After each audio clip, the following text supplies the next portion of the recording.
Vamos em oração, irmão, mais uma vez? Pedir a Deus que Ele ilumine nossas mentes,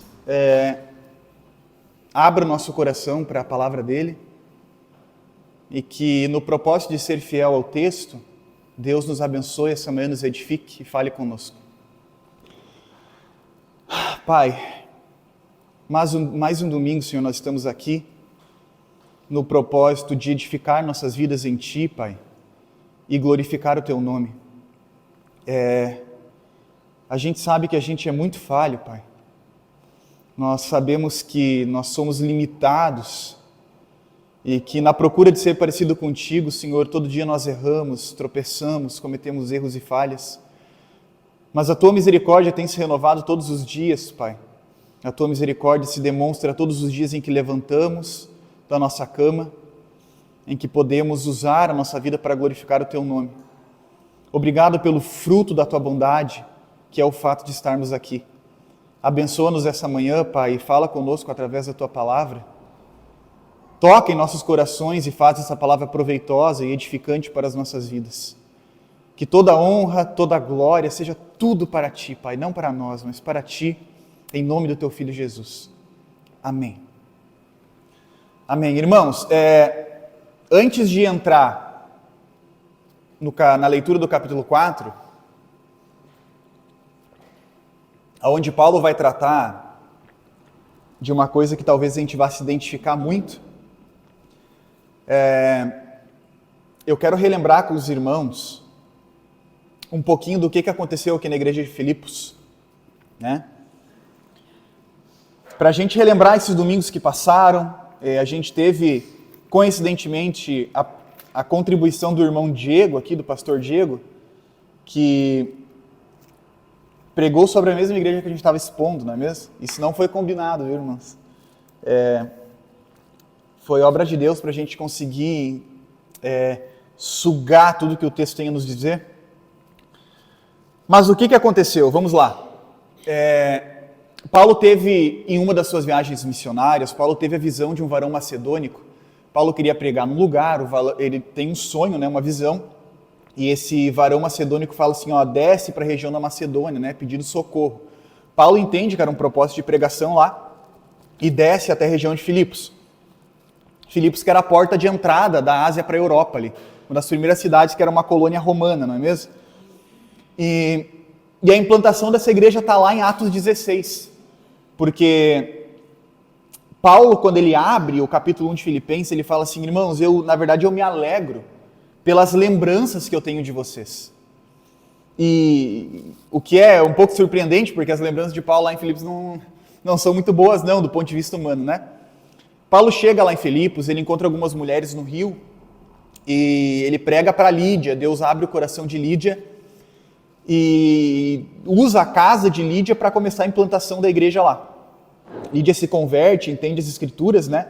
A Bíblia diz que Lídia era uma mulher temente a Deus, e aí a gente vê de novo, da mesma forma como Pedro prega lá na casa de Cornélio, pois a Bíblia diz que Cornélio também era temente a Deus, mas é que tem que ter Jesus, né, irmãos? Não basta ser bom, não basta ter uma boa moralidade, tem que ter Cristo. Então houve a necessidade de Lídia se converter a Cristo Jesus, da mesma forma como Cornélio, os textos têm uma mensagem parecida.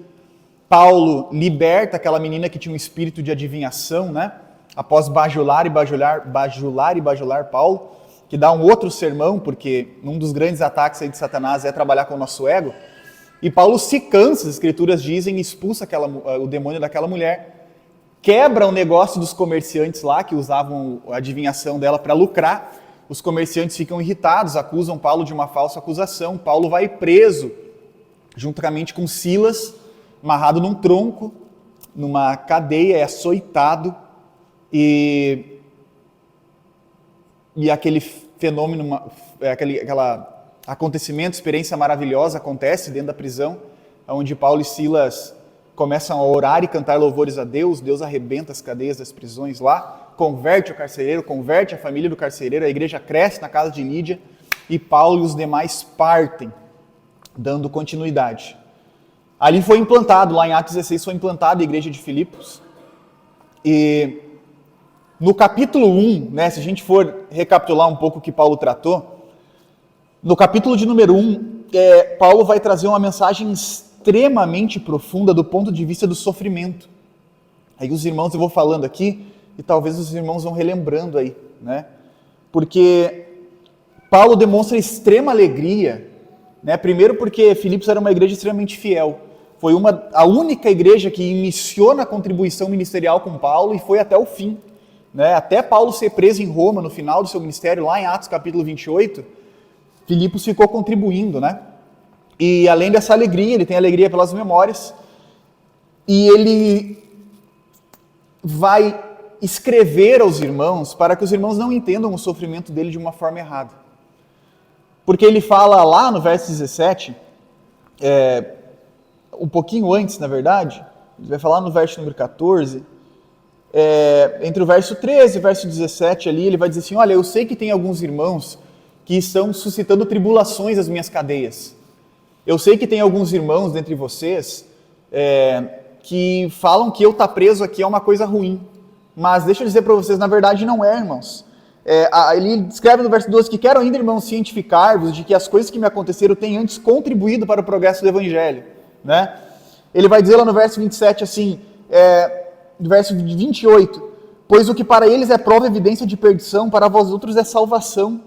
Né? Porque vos foi concedida a graça de não somente crer no nome de Jesus, mas padecer pelo nome de Cristo. E Paulo traz toda uma bela perspectiva do sofrimento do ponto de vista do Evangelho de Jesus.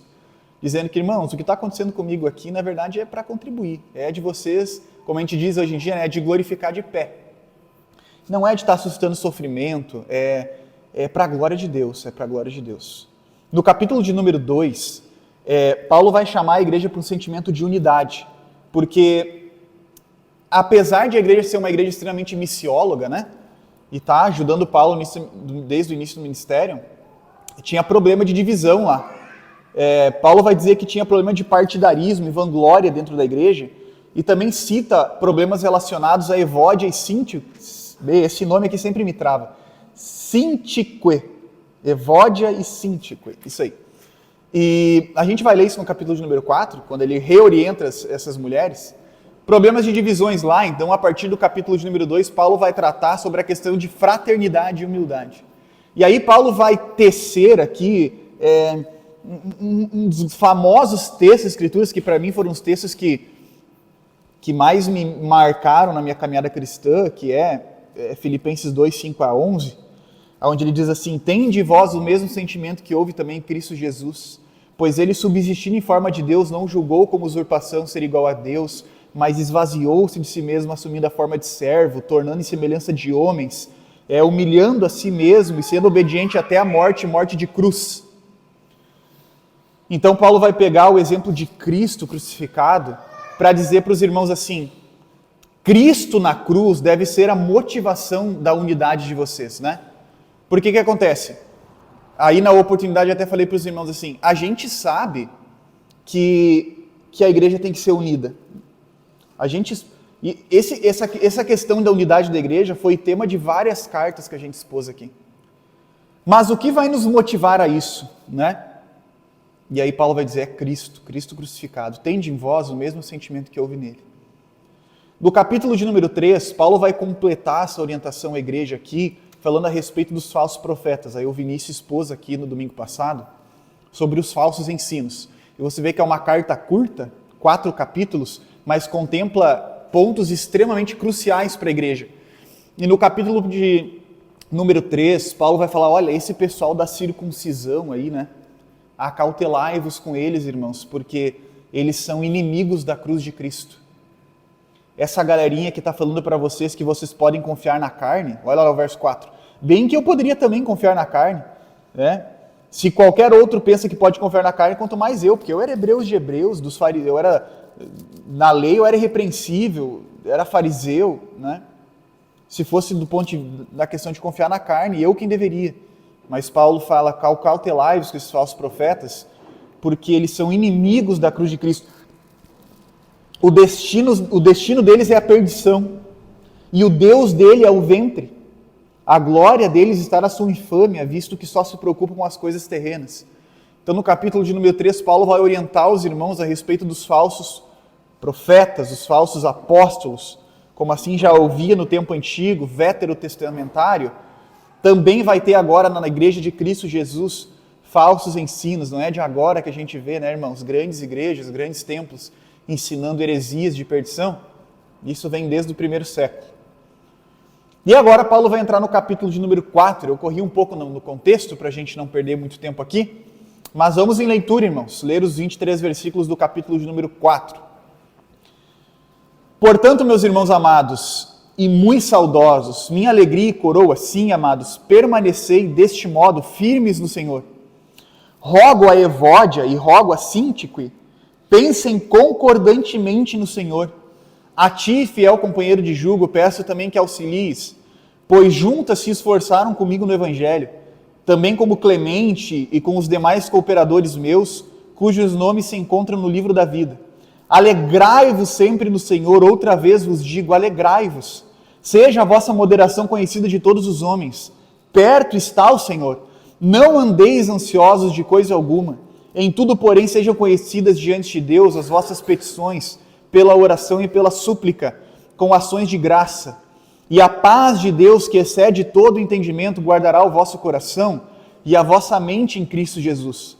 Finalmente, irmãos, tudo que é verdadeiro, tudo que é respeitável, tudo que é justo, tudo que é puro, tudo que é amável, tudo que é de boa fama, se há alguma virtude, se há algum louvor existe, seja isso que ocupe o vosso pensamento. O que também aprendestes e recebestes e ouvistes e vistes em mim, isso praticai, e o Deus da paz será convosco. Alegrai-me sobremaneira no Senhor, porque agora, uma vez mais, renovaste a meu favor o vosso cuidado, o qual também já tinhas antes, mas vos faltou oportunidade. Digo isso não por causa da pobreza, porque aprendi a viver contentemente em toda e qualquer situação. Tanto sei estar humilhado, como também sei estar honrado.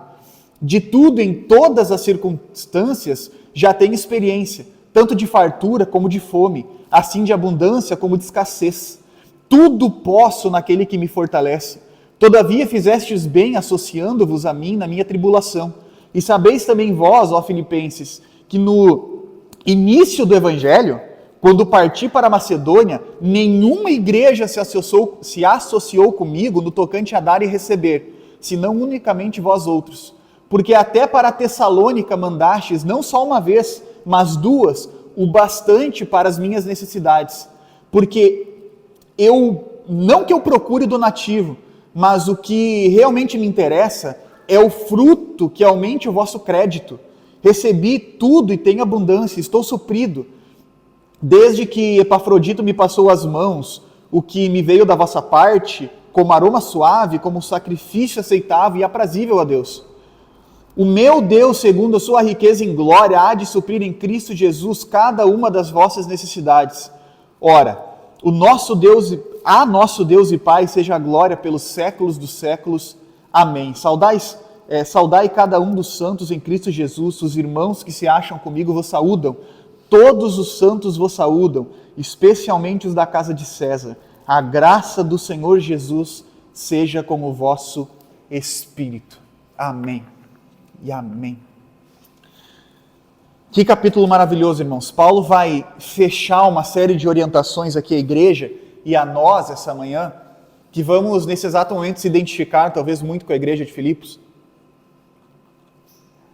Eu quero dar um contexto mais amplo para os irmãos, antes de começar a exposição, que era o fato de que nessa época em que Paulo escreve, aqui por volta do ano 60, 62, quem imperava lá era Nero, imperador Nero. Antes de Nero começar o seu reinado, né, até o ano 54, quem imperou lá foi o imperador Cláudio. Na época do imperador Cláudio, teve uma fome devastadora no mundo antigo. Todo o mundo antigo conhecido da época sofreu extremamente pela escassez de comida. Essa fome trouxe como desdobramento um crescimento exorbitante da pobreza, do desemprego, o que dificultou a vida de todos os irmãos, né? E depois dessa fome ainda vem a perseguição da parte de Nero, a partir do ano 54, onde Nero começa a perseguir os irmãos, né? tem o fato conhecido que pega fogo em Roma lá, e Nero culpa os cristãos, né, pelo aquele incêndio que houve lá, e começa uma perseguição tremenda contra os cristãos. Eu quero explicar esse contexto um pouco mais geral, para que os irmãos entendam um pouco mais as palavras que Paulo vai falar um pouquinho mais adiante. Mas Paulo vai iniciar o texto, pelo menos do verso 1 a 5, pedindo para que os irmãos, eles alegrem-se no Senhor, e ele repete, outras vezes vos digo, alegrai-vos, no verso 4. Depois de pedir mais uma vez para que a Evode e Síntique pensassem concordantemente, parassem com as divisões e partidarismos, Paulo vai dizer, ele vai agradecer, na verdade, esse fiel companheiro de Ju, que a gente não sabe quem que é, né? Tem até algumas especulações na teologia, mas não tem muito como saber quem é que é esse camarada aqui. E provavelmente o pastor local, enfim, ou algum cooperador do evangelho lá. E que eles auxiliem, né, essas duas mulheres a terminarem com essas divisões. E Paulo vai dizer assim, alegrai-vos sempre no Senhor, outra vez vos digo, alegrai-vos. Irmãos, isso aqui não é tão comum, não. Sabe por quê? Porque o que Paulo vem tratando,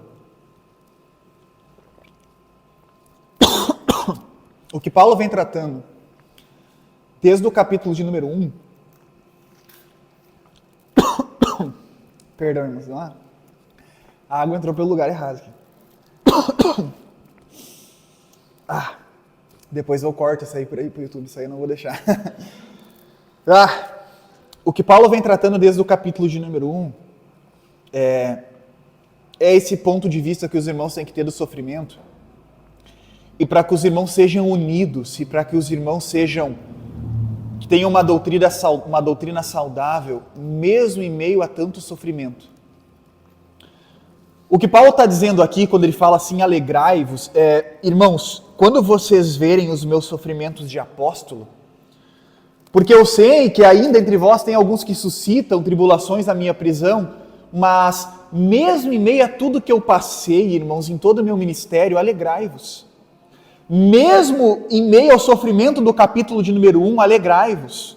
Mesmo em meio aos problemas de divisão do capítulo de número 2, alegrai-vos. Mesmo em meio aos problemas doutrinários do capítulo 3, de pessoas ensinando falsas doutrinas da circuncisão, os libertinos, que o Vinícius comentou aqui domingo passado, alegrai-vos no Senhor, alegrem-se no Senhor, porque a felicidade, a alegria de vocês não pode depender das circunstâncias que rodeiam vocês. Não pode depender. Porque se vocês deixarem que a alegria de vocês dependa da circunstância que vos rodeiam, irmãos, não tem outro caminho além de sucumbir. Não tem outro caminho além de sucumbir. Porque essa é a peculiaridade da vida do crente, né? Essa é a peculiaridade da vida do crente. Tá dando tudo errado na tua vida, o mundo está desabando ao redor de ti. Cheio de problema de saúde, problema na família, problema com dinheiro, um monte de problema. E quando um amigo teu chega dentro da tua casa, ele vai olhar e vai dizer assim, cara, que paz que é essa aqui. Não faz muito sentido isso aqui. Não fecha as coisas. O camarada está numa desgraça. E aí, dentro da casa dele tem um negocinho chamado alegria. Como que funciona isso aqui? E aí Paulo vai dizer aos irmãos assim, irmãos, esses problemas que eu estou tratando até agora não podem basear a alegria de vocês, porque a alegria de vocês tem que ser em Cristo. Davi muito bem sabia disso. Porque lá no Salmo 28 ele fala assim, o Senhor é minha força, o meu escudo, nele confio o meu coração e dele recebo ajuda, e o meu coração exulta de alegria e com o meu cântico eu lhe dou graça. Porque Davi está na mesma situação. Se ele olhasse para o contexto, sendo perseguido pelo rei, ele ia dizer assim, não, eu estou numa desgraça braba. Mas não é isso. Davi coloca o sentido de sua alegria totalmente no Senhor. Jesus explica isso lá em Mateus 13, quando ele conta a parábola de um homem que tinha de um homem que acha um tesouro no campo. E quando ele acha aquele tesouro no campo, preste bem atenção, quando o homem acha o tesouro no campo, ele esconde o tesouro, volta, vende tudo que tem para comprar aquele campo. Aí Jesus fala assim, ó, o reino dos céus é como um homem que achando um tesouro num campo, esconde-o, volta, vende tudo que tem e compra aquele campo. E compra. E o texto diz assim, ó, esconde-o de novo e com o coração cheio de alegria foi, vendeu tudo que tinha e comprou aquele campo. O que Jesus está querendo dizer aqui?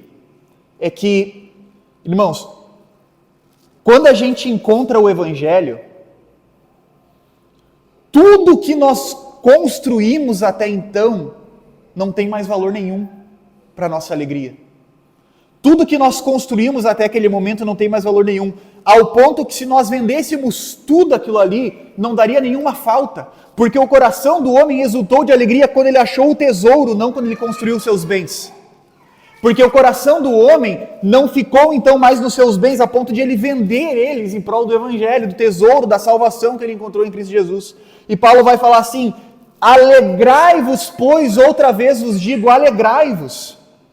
Mesmo em meio a esses problemas que eu tratei convosco até agora, alegrai-vos no Senhor Jesus. Alegrai-vos no Senhor Jesus.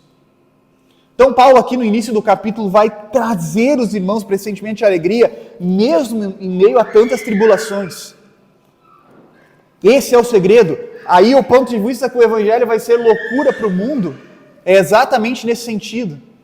Não faz sentido para quem está lá fora, irmãos. As pessoas entrarem dentro da tua casa, conhecer a tua vida, e às vezes cheio de problema, e você sempre tem uma palavra, você está com a paz de Deus em seu coração. Paulo vai continuar o texto dizendo assim, ó, seja a vossa moderação, no verso 5, conhecida de todos os homens, perto está o Senhor. Não andeis ansiosos de coisa alguma, em tudo, porém, sejam conhecidas diante de Deus as vossas petições, pela oração e pela súplica, com ações de graça. E a paz de Deus, que excede todo entendimento, toda a lógica do mundo, guardará os vossos corações e a vossa mente em Cristo Jesus. E agora, chegando onde a gente queria chegar, cuidando para não se afogar agora, Paulo vai tratar do que eu queria de fato tratar com os irmãos essa manhã, que é o clímax desse texto, né? Não andeis ansiosos por coisa alguma. E vai nos dar pelo menos duas maneiras bíblicas de tratar com esse problema da ansiedade. O mal do século, né? A doença do século, a ansiedade. Eu não preciso contextualizar para os irmãos, né?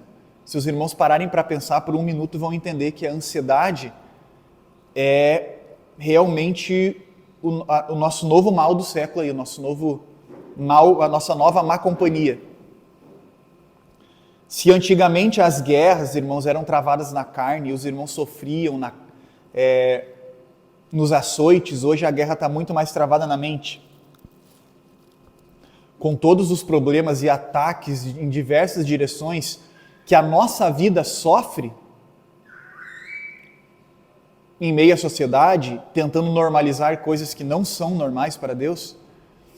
E aí tem todo esse impacto da sociedade de a gente viver num país emergente, as coisas são difíceis, nem todo mundo consegue conquistar as coisas que quer. Vê as pessoas do lado conquistando, não consegue conquistar. E aí parece que a ansiedade começa a aflorar nas vidas, né? A palavra ansiedade, irmãos, ela tem um sentido muito interessante, porque ela significa puxar em direções opostas. É isso aqui, ó. Estrangulamento. Que é quando você se sente sufocado. E aí Paulo vai dizer assim, irmãos, não andeis ansiosos por coisa alguma. E olha que Paulo tem culhão para falar sobre isso aqui. Muito. Porque se tem um camarada que tinha 1000 motivos para ser uma pessoa extremamente ansiosa quanto ao dia de amanhã, era Paulo. Lá em 2 Coríntios 11, logo no início do ministério de Paulo, Paulo teve que sair fugido numa cidade de uma perseguição pelo um cesto no muro, se os irmãos bem lembram. Em Atos 13, Paulo foi expulso de Antioquia, teve que sair fugido. Em Atos 14, Paulo foi apedrejado quase até a morte lá em Listra. O ministério do Paulo, as viagens missionárias de Paulo são marcadas por sofrimento, irmãos. Em Atos 16, aqui na implantação da igreja de Filipos, Paulo e Barnabé são açoitados, presos a um tronco. Em Atos 17, Paulo é perseguido pelos judeus. Em Atos 21, Paulo é quase morto, espancado pela multidão por causa de uma falsa acusação dos fariseus. Em Atos 27, Paulo sofre um naufrágio.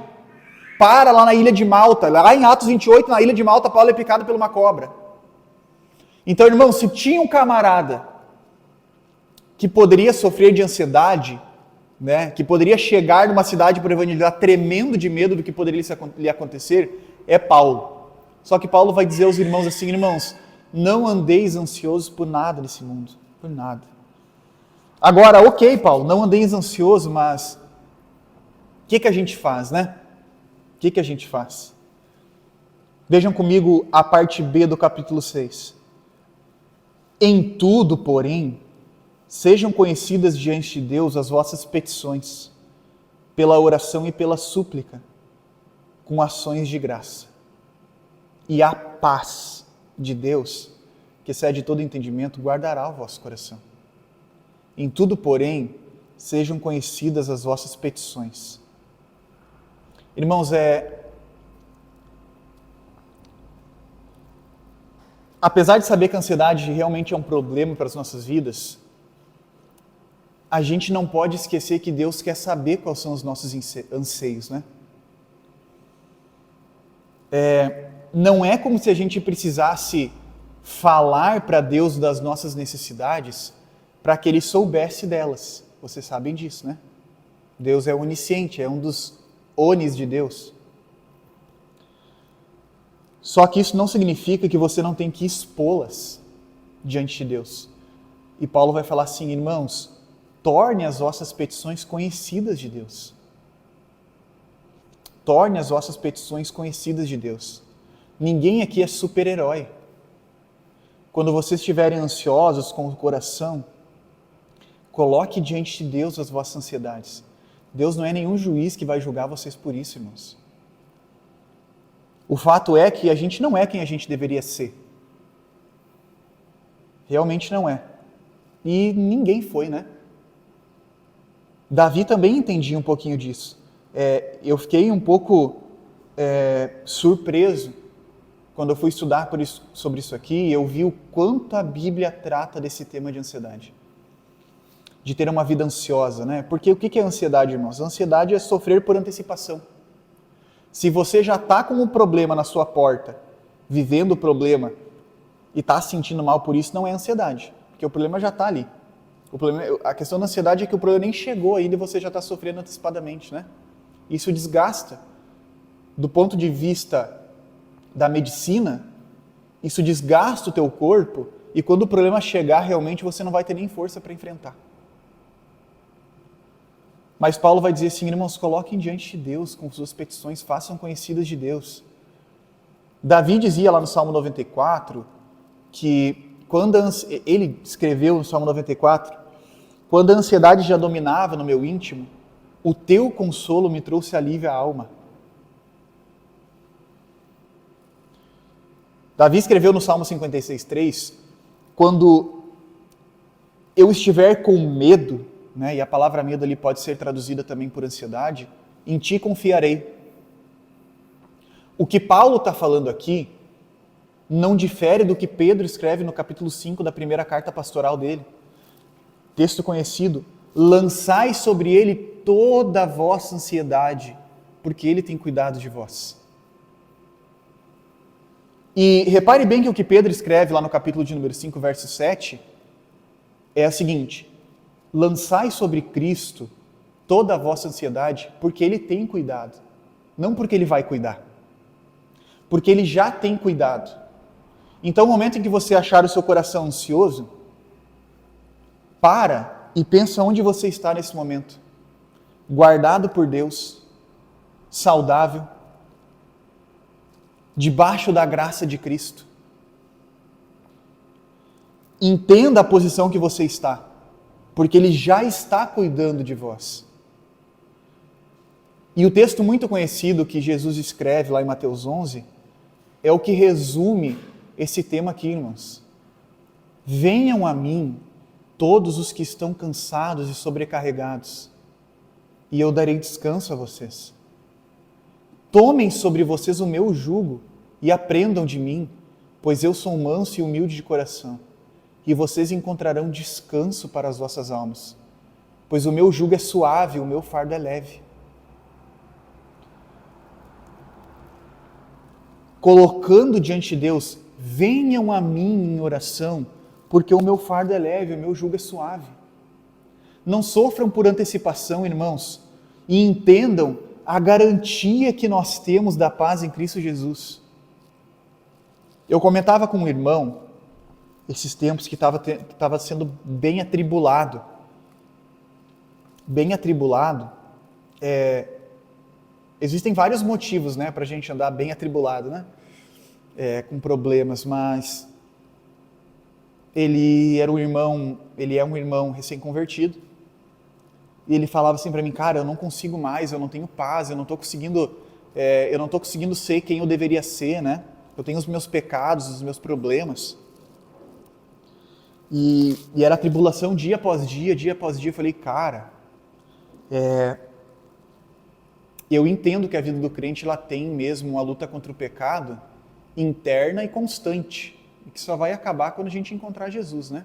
Quando a gente tiver um corpo perfeito, glorificado em Cristo Jesus. Mas o que permeia a vida do crente depois que ele conhece o Evangelho é paz. É paz. Então, se as tuas tribulações estão maiores que a tua paz, tem alguma compreensão errada aí do teu Evangelho.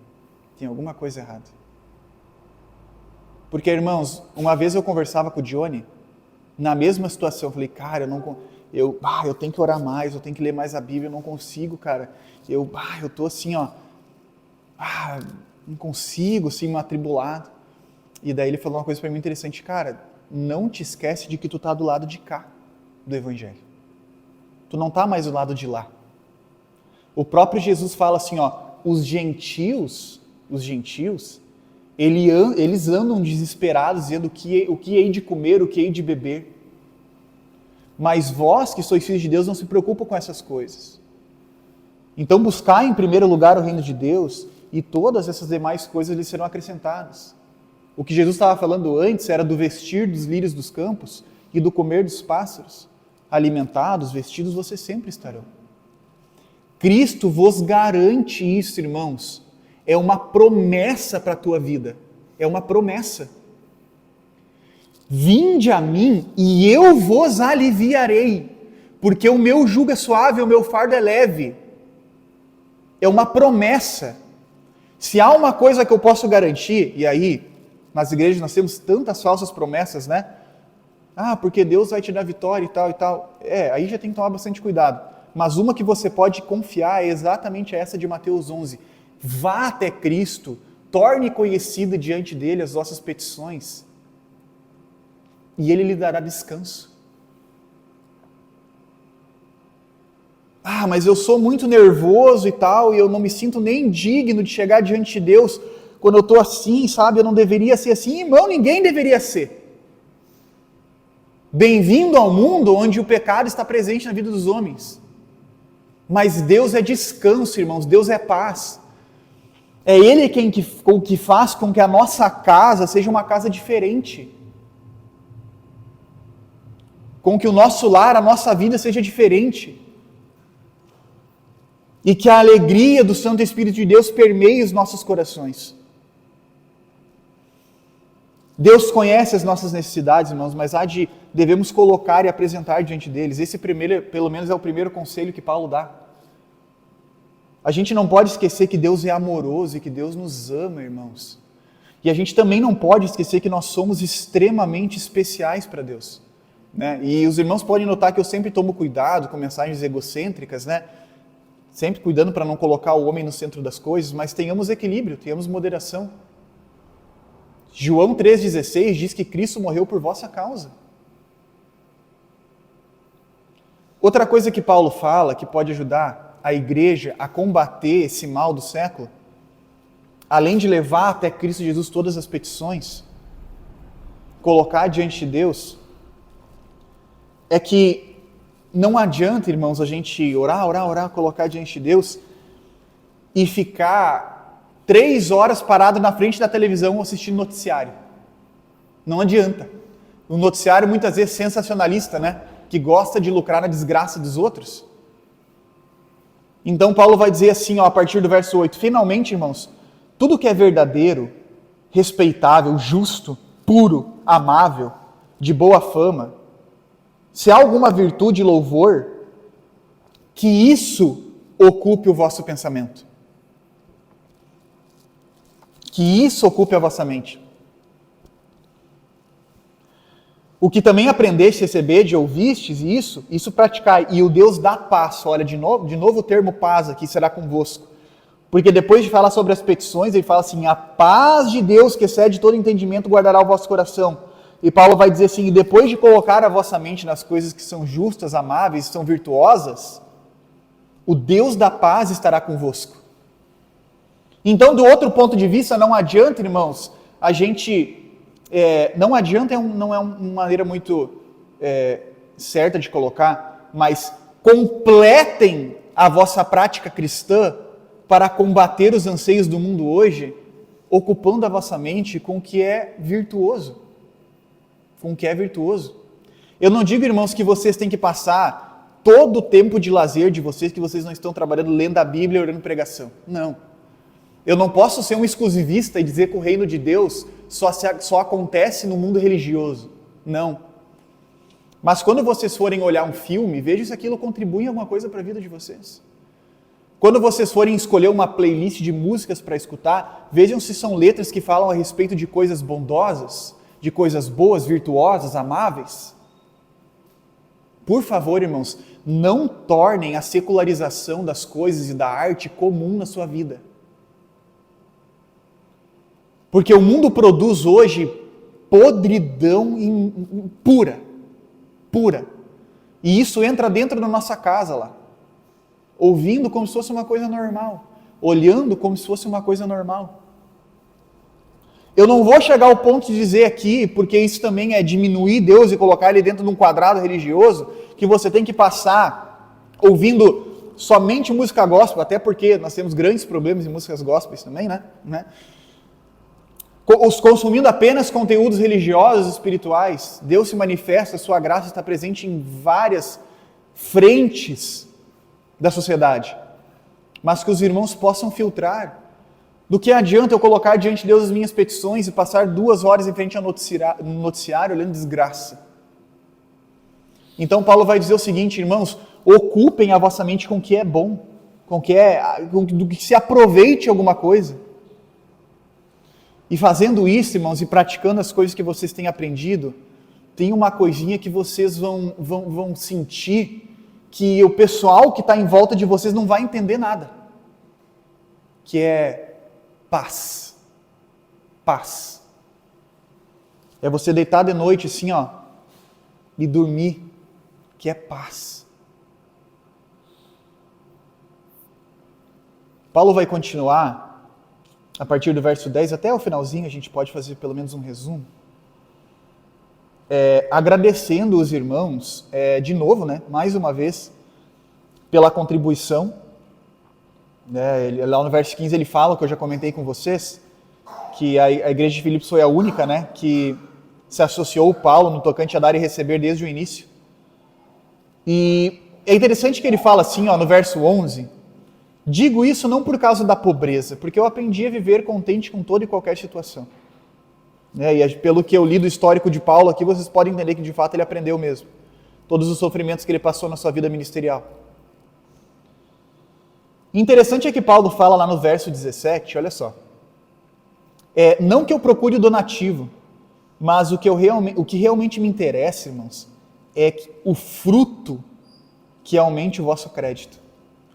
Então essa alegria toda que Paulo está falando desde o começo da carta lá, alegre com os irmãos de Filipos, que a gente vê muitas vezes irmãos pregando que Paulo estava alegre que recebeu a contribuição, estava com grana na mão e tal. Na verdade não é isso. Porque Paulo vai falar no verso 17 assim, irmãos, e não é por causa do que eu posso receber de vocês. O que me alegra é o fruto de vocês. É ver que vocês deram, não que eu recebi. É ver que vocês frutificaram, não que eu fui abençoado.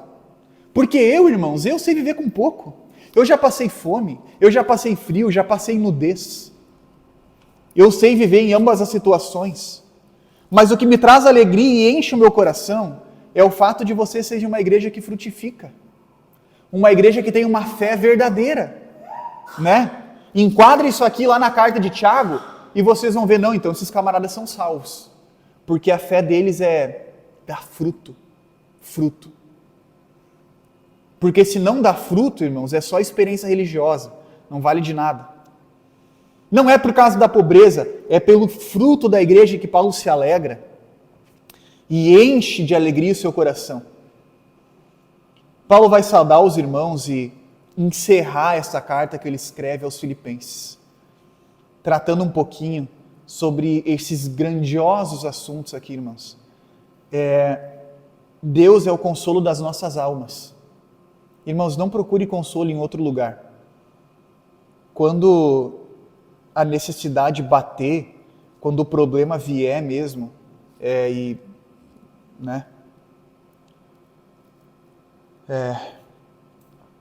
e arrebentar assim na sua frente, o problema bater na sua porta, não é mais com os outros, é com você, a única pessoa que pode lhe consolar é Deus.